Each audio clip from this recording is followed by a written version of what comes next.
और वहीं ये शायद पहली बार है जब इजराइल के प्रधानमंत्री बेंजामिन नेतन्याहू बैकफुट पर दिखाई दे रहे हैं। क्या ईरान की ताकत को बेंजामिन सही से भांप नहीं पाए, या फिर ट्रंप के यूटर्न ने इजराइल को जंग की जमीन पर बिल्कुल अकेला छोड़ दिया? दरअसल इजराइल के शहरों के भीतर से ईरान के अटैक की जो तस्वीरें सामने आ रही हैं, वैसी तस्वीरें अब से पहले कभी नहीं देखी गई थी। इजराइल के स्टॉक एक्सचेंज से लेकर मोसाद के हेडक्वार्टर तक को ईरान ने निशाना बनाया और खामनेई की मिसाइलें इजराइल के डिफेंस सिस्टम को भेदते हुए तेल अवीव तक तबाही मचा रही हैं। और इसीलिए बेंजामिन नेतन्याहू पहली बार कुछ डरे डरे से दिखाई दे रहे हैं।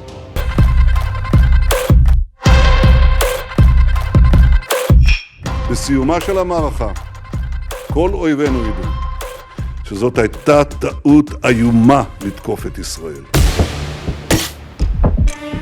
बेंजामिन नेतन्याहू, जो अंतर्राष्ट्रीय राजनीति में सबसे ताकतवर नेताओं में से एक माने जाते हैं।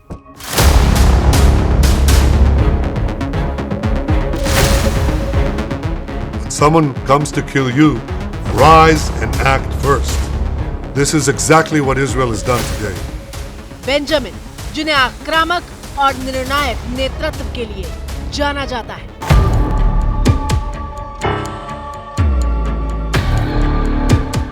Israel is fighting to remove the nuclear and missile threat aimed at our annihilation. 46 साल की उम्र में इजराइल के सबसे युवा प्रधानमंत्री बनने वाले बेंजामिन नेतन्याहू के बारे में कहा जाता है कि वो कड़े और जोखिम भरे फैसले लेने से कभी पीछे नहीं हटते।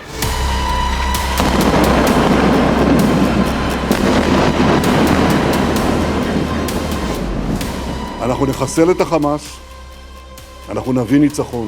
זאת רק ההתחלה. אויבינו רק התחילו לשלם את המחיר.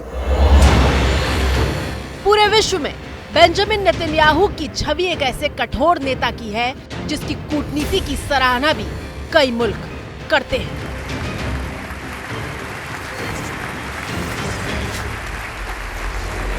If I can only get the Knesset to vote like this.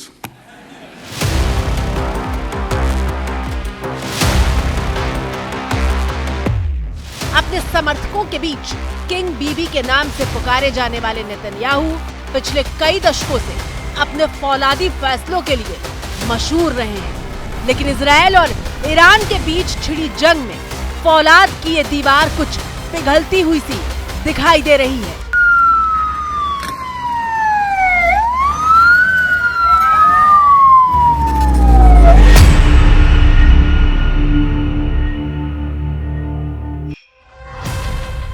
ये पहली बार है जब किसी जंग के बीच बेंजामिन नेतन्याहू के चेहरे का रंग फीका पड़ता हुआ दिखाई दे रहा है। תראי, זה עדיין מתפוצץ, מטל.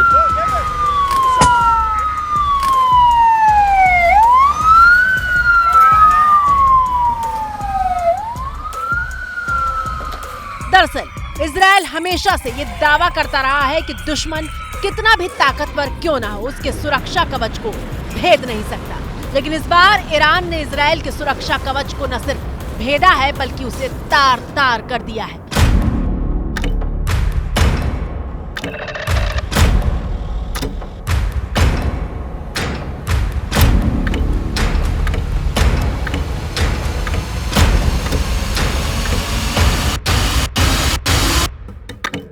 आग की लपटों के चक्रव्यूह में घिरी ये कोई सामान्य इमारत नहीं बल्कि इजराइल के बीरशेबा शहर में मौजूद माइक्रोसॉफ्ट का दफ्तर है, जो ईरान के मिसाइल हमले में नस्तानाबूद हो गया है। लगातार दूसरा दिन है जब इजराइल के बीरशेबा शहर पर मिसाइल अटैक हुआ है। इससे पहले गुरुवार को ईरान के बीरशेबा के एक अस्पताल पर हमला हुआ था जिसमें 50 से ज्यादा लोग घायल हो गए थे। अपनी स्क्रीन पर मौजूद इन तस्वीरों को देखिए जहां इमारतों का जर्रा जर्रा तबाह दिखाई दे रहा है। क्या कभी इजराइल के किसी शहर में मची तबाही की ऐसी तस्वीर देखी थी आपने? इजराइल और गजा से आने वाली तस्वीर के बीच मानो कोई फर्क ही नहीं बचा। जब से नेतन्याहू ने हमास के खिलाफ युद्ध का ऐलान किया था तब से गजा से ऐसी ही तबाही की तस्वीरें सामने आती रही हैं। लेकिन इस बार इजराइल की इमारतें उजड़ रही हैं।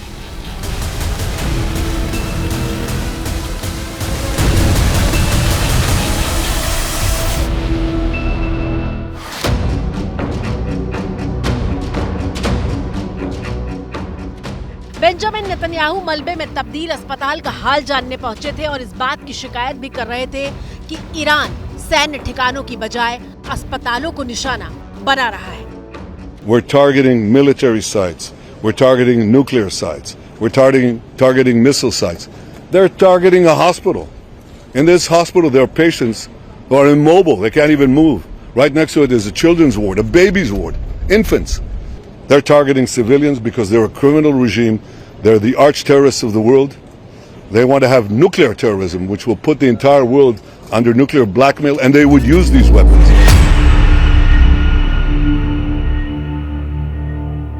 थोड़ा सा अभी बैकफुट पे दिखाई देता है इजराइल। बैकफुट पे तो नहीं है, क्योंकि वो छोड़ेगा नहीं। उसको लगता है कि चीज़ें ऐसे नहीं हो रही हैं जैसा होना चाहिए था, मगर मेरा अपना आकलन ये कहता है कि ठीक है, यदि आप सरोक जो उसके हॉस्पिटल में फायर आया है या तो इनको यदि आप छोड़ दीजिए तो आप ये देखेंगे कि इजराइल जो रिट्रीब्यूट किया है 8 दिन के अंदर में, उसका डिवास्टेशन है। नेतन्याहू की फौलादी दीवार कैसे पिघली है उसे साबित करने के लिए एक वीडियो भी सोशल मीडिया पर वायरल हो रहा है, जब मलबे वाले अस्पताल का निरीक्षण करने के लिए नेतन्याहू पहुंचे थे और मीडिया से बात कर रहे थे। उसी वक्त अचानक कुछ आवाज सुनते हैं और चौंक कर पीछे देखने लगते हैं।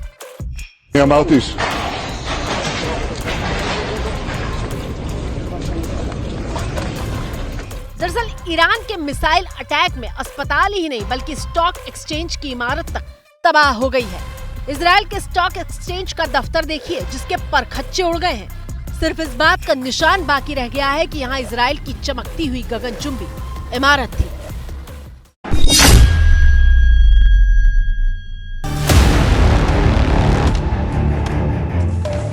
सबसे ज्यादा चौंकाने वाली खबर उस वक्त आई जब कहा गया कि ईरान की मिसाइल ने इजराइल की खुफिया एजेंसी मोसाद को निशाना बनाया है।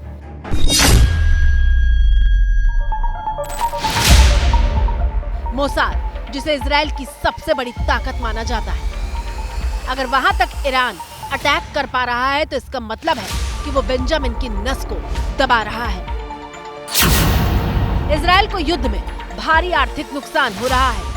युद्ध में रोजाना इजराइल को करीब 6,500 करोड़ का खर्च उठाना पड़ रहा है। ईरान के पास बहुत बड़ी क्षमता है कि ड्यूरिंग बैटल कंडीशन में भी मिसाइल बना सके। उसके बाद उनके पास जो ड्रोन सिस्टम है, शाहिद ड्रोन खास करके, वो भी वहाँ पहुँचती हैं और वो भी बहुत डेडली हैं। तो ये तो जो जानते हैं उसको यही पता था कि ये प्रलॉन्ग्ड होगा वॉर, तो आपको इजराइल को इतनी तो क्षति होगी।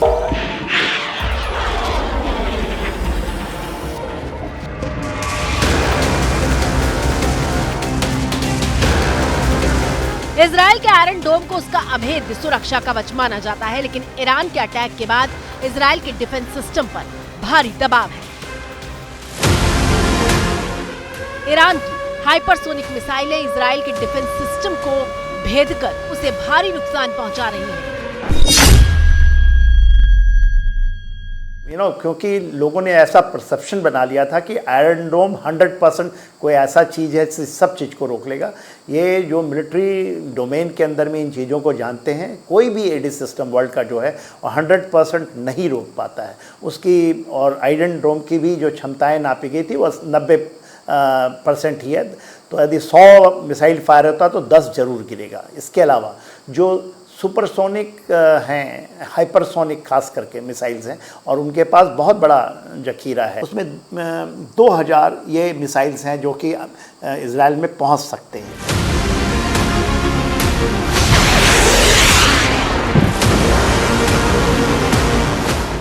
दरअसल ईरान की सेना ने अपनी नई पीढ़ी की बैलिस्टिक मिसाइलों का इस्तेमाल किया है।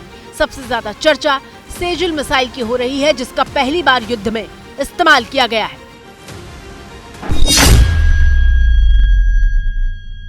सेजल मिसाइल की खासियत यह है कि ये सॉलिड फ्यूल पर चलती है, जिसके चलते इसे बेहद ही आसानी से लॉन्च किया जा सकता है।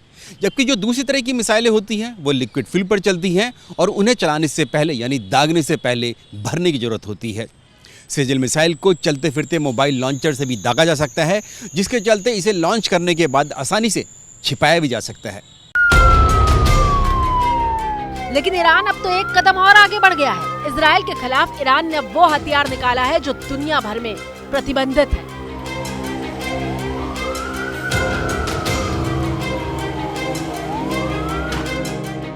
ईरान ने पहली बार जंग में क्लस्टर बम का इस्तेमाल किया है। ये बम अंधाधुंध हमले के लिए जाना जाता है। क्लस्टर बम अपने साथ कई छोटे छोटे विस्फोटक लेकर चलते हैं और हवा में ही उस बम के अंदर से वो विस्फोटक निकलते हैं, जिसकी वजह से वो एक बड़े इलाके को तबाह कर देने की ताकत रखते हैं। इस बम से निकलने वाले छोटे छोटे विस्फोटकों का रेडियस 8 किलोमीटर तक का होता है।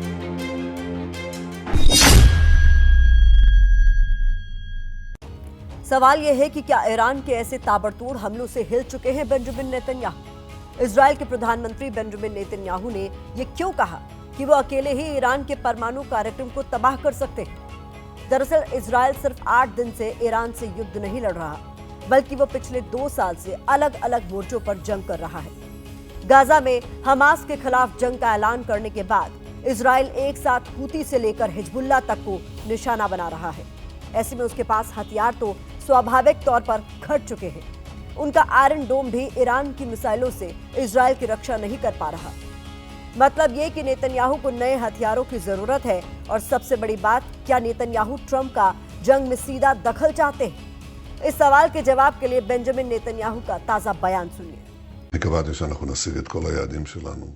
मैं इस बात के लिए दृढ़ निश्चित हूं कि अपना लक्ष्य हासिल करेंगे। उनके तमाम परमाणु कार्यक्रम को मिटा देंगे। हम ऐसा कर सकते हैं, लेकिन अमेरिकी राष्ट्रपति ट्रंप इसमें शामिल होंगे या नहीं, ये उनका फैसला है। अमेरिका के हित में जो होगा वो ट्रंप करेंगे और मैं वो करूंगा जो इजराइल के हित में है। और मैं ये कहना चाहता हूं कि इस वक्त पर हर तरह की मदद का स्वागत है। इजराइल के प्रधानमंत्री बेंजामिन नेतन्याहू ने साफ कर दिया है कि अमेरिका साथ दे या न दे, वो पीछे नहीं हटेंगे और जरूरत पड़ी तो ईरान के साथ अकेले ही आर पार की जंग लड़ेंगे। That's what the Ayatollah Khamenei says that he would do. He would use these weapons to wipe Israel off the map. Well, he's not going to. We're not going to let him.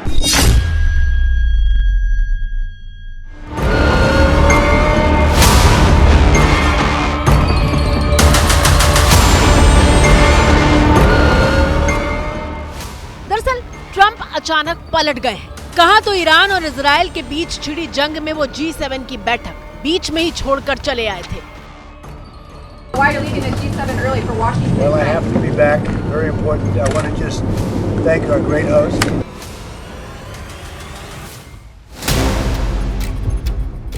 दूसरी तरफ Benjamin Netanyahu Israel का साथ देने के लिए Trump का शुक्रिया अदा करने से नहीं थक रहे थे और बार बार बता रहे थे कि ईरान के खिलाफ जंग में ट्रंप उनके साथ ढाल की तरह खड़े हैं। אני מבקש להודות לנשיא טראמפ, ידיד גדול מאוד של מדינת ישראל. אני מודה לו על ההתייצבות לצידנו. אני מודה לו על התמיכה שארצות הברית מסייעת לנו בהגנה על שמי ישראל. אנחנו משוחחים ברציפות. ट्रंप ने भी यही संकेत दिए थे कि ईरान बिना शर्त सरेंडर करे वरना बहुत बड़ा हमला होगा। Is that possible in the next 24 or 48 hours? Certainly possible. Complete give up. Trump की चेतावनी का ईरान के सुप्रीम लीडर आयतुल्लाह खामेनेई ने टका सा जवाब देते हुए कहा था कि कुछ भी हो जाए ईरान कभी भी सरेंडर नहीं करेगा।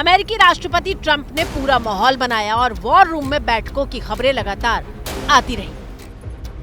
ऐसा लग रहा था कि किसी भी पल इजराइल के साथ साथ अमेरिका भी ईरान पर अटैक कर सकता है, लेकिन गुरुवार को खबर आई कि ईरान के न्यूक्लियर कार्यक्रम के खिलाफ छिड़ी जंग में ट्रंप इजराइल का साथ देंगे या नहीं, इसका फैसला वो अगले 2 हफ्तों के भीतर लेंगे। तो क्या ट्रंप ने इजराइल को जंग में अकेला छोड़ दिया? क्या माहौल बनाकर ट्रंप ने मूड बदल दिया? अमेरिका इजराइल को अकेला तो कभी छोड़ ही नहीं सकता, क्योंकि इजराइल को अमेरिका ने 1948 में मिडिल ईस्ट में बसाया ही इसलिए था ताकि मिडिल ईस्ट की ऑयल प्रोड्यूसिंग कंट्रीज में अमेरिका का प्रभुत्व बना रहे। लेकिन हाँ, डायरेक्टली वो नहीं आएगा। एट प्रेजेंट ईरान के अंदर 100% एयर सुपीरियरिटी हासिल कर चुका है इजराइल। तो इजराइल बॉम्बिंग कर सकता है, कारपेट बॉम्बिंग कर सकता है, बड़े बड़े बम कर सकता है। अमेरिका ने 14 कार्गो प्लेन ऑलरेडी इजराइल के पास भेज दिए। तो मैं समझता हूँ कि इजराइल को परोक्ष हेल्प की आवश्यकता ही नहीं है, अपरोक्ष मदद ही इजराइल के लिए काफी है। ईरान के खिलाफ जंग में इजराइल बिना अमेरिका के कुछ नहीं कर पाएगा, और ऐसा हम इसलिए कह रहे हैं क्योंकि ईरान का परमाणु ठिकाना पहाड़ और चट्टान के लगभग 300 फीट मोटी तह के नीचे मौजूद है, जहां इजरायली बमों का कोई असर नहीं होगा। 13 जून को इजराइल ने ईरान के खिलाफ ऑपरेशन राइजिंग लायन शुरू किया था। इस ऑपरेशन के तहत इजराइल ने ईरान के नतांज परमाणु साइट को तगड़ा नुकसान पहुंचाया। इजरायली हमले में वहां के 15,000 सेंट्रीफ्यूज भी नष्ट हो गए थे। लेकिन ईरान के परमाणु कार्यक्रम को इस हमले में सीमित नुकसान पहुंचा है, क्योंकि इजराइल के पास उसे पूरी तरह बर्बाद करने की क्षमता नहीं है। और यहीं पर एंट्री होती है अमेरिका की, क्योंकि इस काम के लिए इजराइल को ट्रंप की जरूरत है। दरअसल अमेरिका के पास GBU-57 बंकर बस्टर बम है, जो जमीन के सैकड़ों फीट भीतर मौजूद गहरे बंकरों को तोड़ने की ताकत रखते हैं।